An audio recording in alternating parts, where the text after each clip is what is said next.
Amerika Serikat mempertimbangkan mengambil Greenland dengan ancaman militer. Apakah akan terjadi atau tidak? Mari kita pecahkan beritanya bersama saya Bisma di Break the News.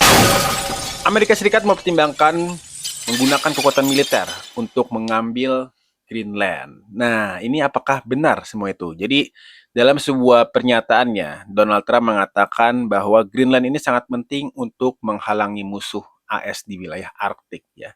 Jadi ada kepentingan keamanan nasional menurut Donald Trump untuk sebuah Greenland.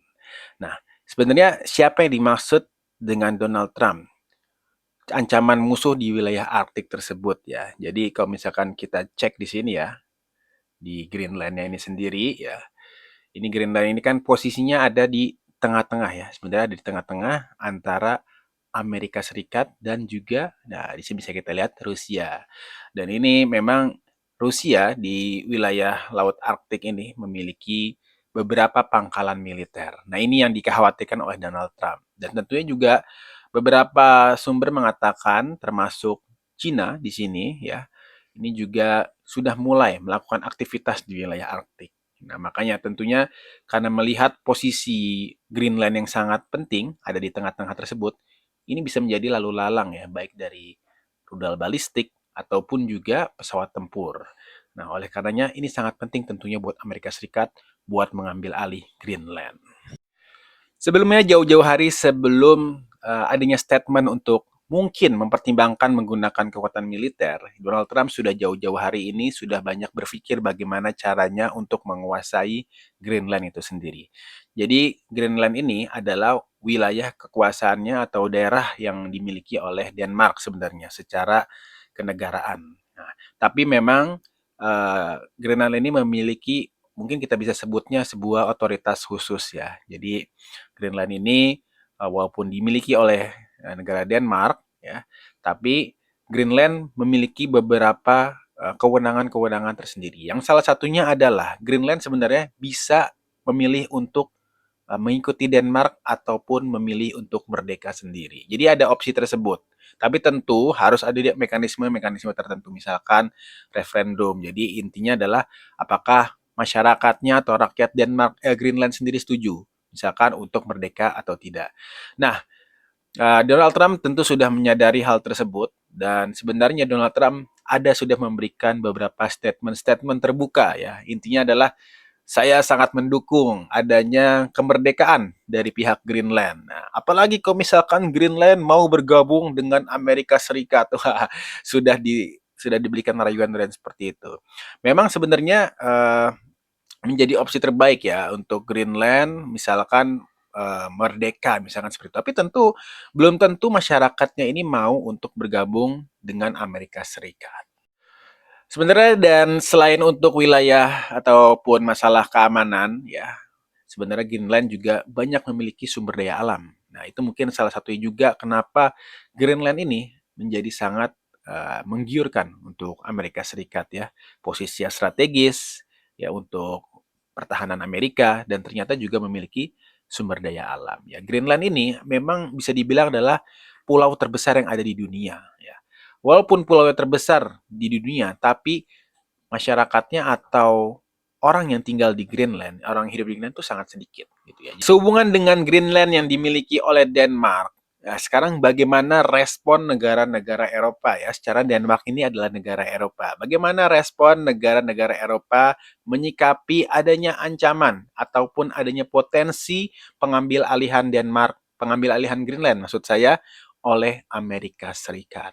Nah, tentunya di sini sangat berbeda ya dengan responnya negara-negara Eropa terhadap serangan Venezuela ya. Kalau Venezuela ketika diserang itu beberapa negara ya ini masih berpikir-pikir ya, baik Jerman ataupun Presiden Uni Eropa sekalipun gitu ya masih berpikir, wah ini kayaknya harus kita lihat dulu kompleksitasnya gitu ya, kita harus lihat dulu potensi pelanggarannya gitu ya. Jadi walaupun sudah serangan sudah jelas tapi masih belum bisa tegas ya untuk memberikan sebuah suara gitu atau sebuah sikap. Nah, berbeda dengan Venezuela. Nah, ketika Greenland diancam oleh Donald Trump, respon dari negara-negara Eropa ini cukup keras ya. Kenapa seperti itu? Karena seperti yang kita tahu Denmark ini termasuk satu di dalam anggota Uni Eropa tentunya.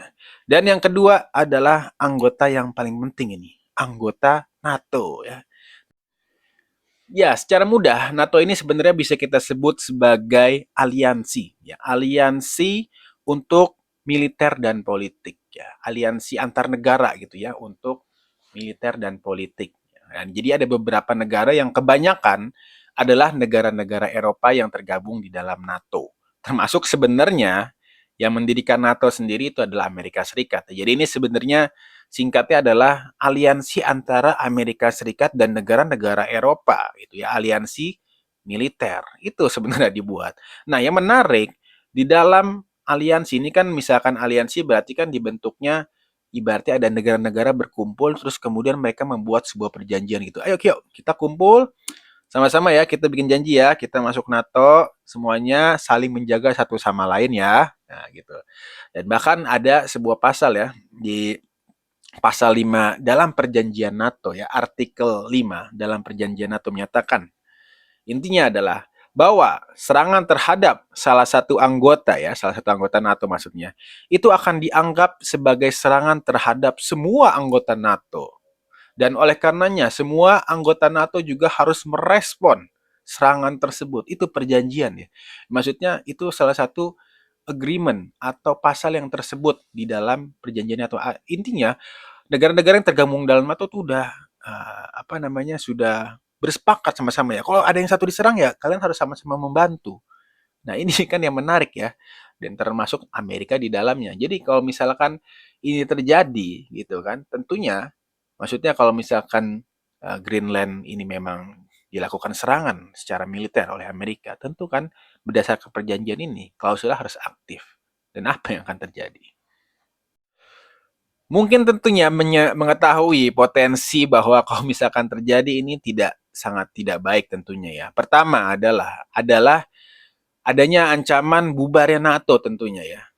Nah, memangnya kenapa kalau NATO bubar? Ya tentu secara otomatis ini aliansi akan dianggap tidak ada. Artinya apa? Artinya semua negara mungkin akan berdiri sendiri-sendiri. Semua negara mungkin nanti akan mulai memikirkan lagi akan masuk atau bergabung di dalam grup-grup atau blok-blok negara yang mana. Nah, ini kan tentu menimbulkan ketidakstabilan. Ibaratnya nih kita sudah enak nih, kita sama-sama terus gitu ya, menjadi satu kelompok terus, saling menjaga terus gitu. Tiba-tiba gara-gara pecah gitu kan, mungkin nanti akan berpikir ulang, apakah masih enak misalkan gabung sama kamu gitu ya? Apakah enakan nyari teman lain? Misalkan saya mungkin coba deh sekali-kali ke BRICS deh gitu ya, ke sama negara Rusia sama Cina gitu. Mungkin lebih enak kali ASEAN sama mereka, aliansi sama mereka gitu. Kan itu mungkin saja ya. Mungkin saja negara-negara Eropa kalau misalkan NATO bubar, jadi seperti itu. Nah, kalau misalkan seperti itu terjadi, ini kan bisa menimbulkan ketidakstabilan ya.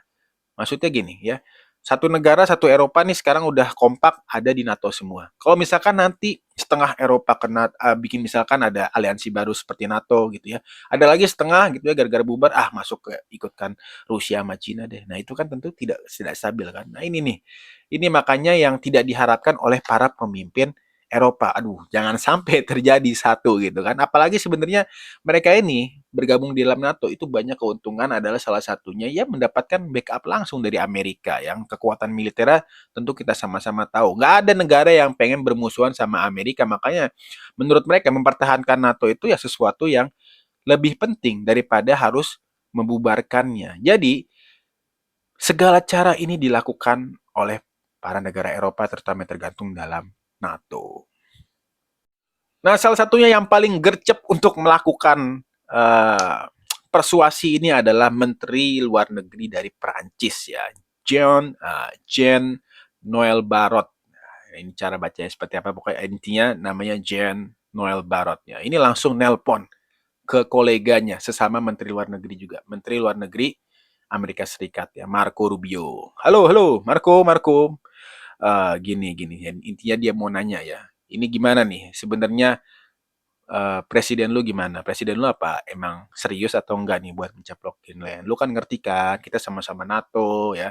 Kalau diserang, NATO bisa bubar. Kalau bubar, nanti gimana yang udah stabil, nanti bisa nggak stabil. Nanti pada pecah, pada pindah-pindah kemana-mana. Emang enak gitu. Intinya si Menteri Luar Negerinya Prancis ini langsung melakukan persuasi ya. Langsung menelpon, langsung konfirmasi kepada Marco Rubio. Nah, sebenarnya di sini sudah dijawab juga ya. Jadi dari Menteri Luar Negerinya atau Marco Rubio sendiri, Menteri Luar Negeri Amerika Serikat menyatakan bahwa ya ini enggak lah, enggak akan terjadi apa yang terjadi di Venezuela itu. Intinya menolak gagasan gitu, menolak gagasan terjadinya serangan terhadap Venezuela juga terjadi di Greenland. Nah, enggak lah, nggak mungkin itu terjadi. Jadi memberikan kepastian gitu. Walaupun sebenarnya kita tahu ya apa yang disampaikan oleh menteri-menteri dari Donald Trump mungkin bisa saja berubah. Tergantung dari presiden ini semua sebenarnya tergantung dari Donald Trumpnya sendiri. Tapi seenggaknya gitu kan sudah ada upaya dari negara-negara Eropa ya dalam hal ini Prancis yang langsung gercep gitu ya sebagai salah satu anggota NATO juga tentunya ya langsung untuk memastikan gitu ya. Ini karena memang mereka sangat berupaya sekali ya, jangan sampai terjadi ya. Nah, mungkin itu kurang lebih bahasan tentang Greenland. Nah, kira-kira menurut kalian apakah akan benar-benar terjadi serangan Amerika Serikat terhadap Greenland atau upaya penguasaan Amerika Serikat terhadap Greenland ataukah memang pada akhirnya NATO akan tetap tidak bubar dan tetap menjadi anggota militer yang sama-sama kompak. Ya, ini menarik sekali untuk kita cermati tentunya. Ya, demikian kurang lebihnya. Assalamualaikum warahmatullahi wabarakatuh.